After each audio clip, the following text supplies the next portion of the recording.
nze Kirema byekikola mu video tebinyumira era nze bimbowera ddala.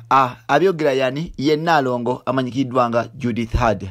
Tukwaniriza natera ku mukutu gwaffe omuganzi ogumanyikiddwa nga Uganda mu Kamoli amanya ne Robo Spampita Ntambi Chimso Rich Boy Maxudi Junior.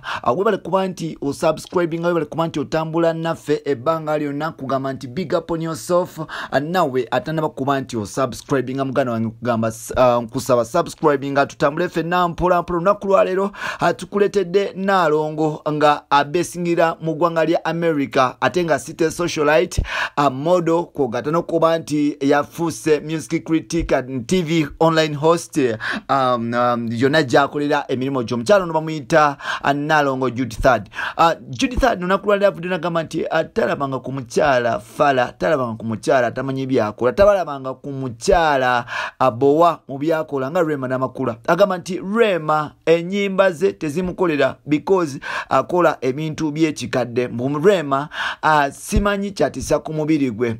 Judith Heard agamba nti muyimbi yenna mu nsi yonna omuyimbi omukyala alina okuba nti avaayo n'ayolesa part ku mubiri gwe n'alagako either akabina bwe kakula oba wansi awo oba ekundi oba biki, naye ate kikolanyisa okuba nti Rema Namakula buli kaseera abeera mu bigomesi, abeera mu gantu gawanvu alinga abasista. Kino nno kimuleetera okuba nti video ze zimubwana okuba nti mbu Rema tasobola kuba nti acrossinga East Africa kogata ne ku African continent because byayimba tabitegeera ate nga ayimba music wakivuuka. Judith avudde n'agamba nti nze Rema ne byayimba tebinkolera kyovolaba ne bividiyo byesibiraba ntera nnyo okulaba video za eyali mujja wamanyikiddwa nga Pia Pounds. Pia Pounds kiri ku record y'omu ku bayimbi be Uganda abakyasinze okuba nti bambala almost obwerere mu video era ng'omukyalo ono okulaga parts ze z'omubiri private parts ze ye tekimutwalira ddala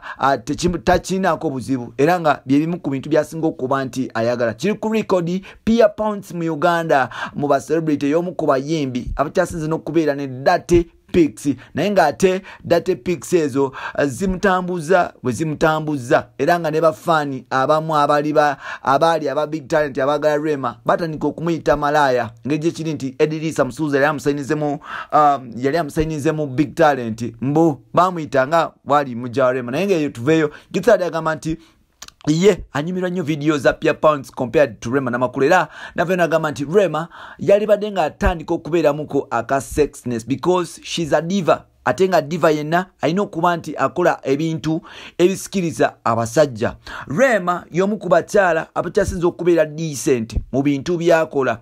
Rema tojja kusanga kifaananyi kye ng'ali bwerere, tojja kumusanga ng'ali mu patra, tojja kusanga kifaananyi kya Rema Namakula ng'ali mu bikini. Rema tojja kumusanga nga alina paati y'omubiri gwe gy'alaga. Kino kikulaga omukyala ali responsible okugata n'omukyala ali decent. Rema engeri gyali nti mukyala musiraamu osanga yensonga lwaki talaga mubiri gwe. However much kino tekisanyusa Judith Heard.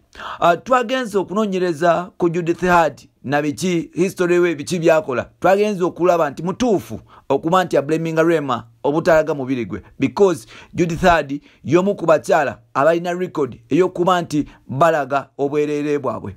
Judith Heard omwaka myaka ng'ebiri emabega yataayo akatambike nga omusajja amukola.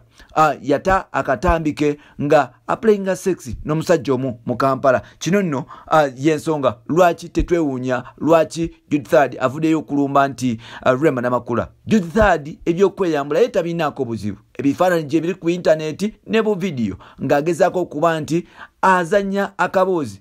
Jukira mukazi mufumbo abeera mu America kwogata ne Uganda agabiddeko ba celebrities ab'enjawulo era kirabika yensonga lwaki ayagala Rema atandika okuba nti yeeyisa muneeyisa ng'eno.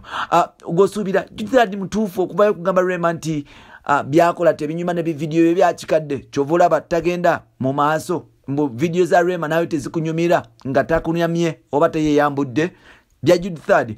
Then olibaddemu kuba nti owa opinion yo mu comment section zao mu comment section awo ne tuba nti tugisoma mpola mpola era olibaddemu n'okuba nti otuwulira gyosizidde okuba nti otuwuliriza bino n'ebirala byoba olina mu episodes zaffe ziddako ansigadde entambi gimizo ogenda ku Facebook liking page yaffe bagiyita Uganda mu Kamoli. Then olibaddemu kuba nti onfollowinga ku Twitter ng'omuntu Ssekinomu nkozesa Kimso 16. Bye bye for now.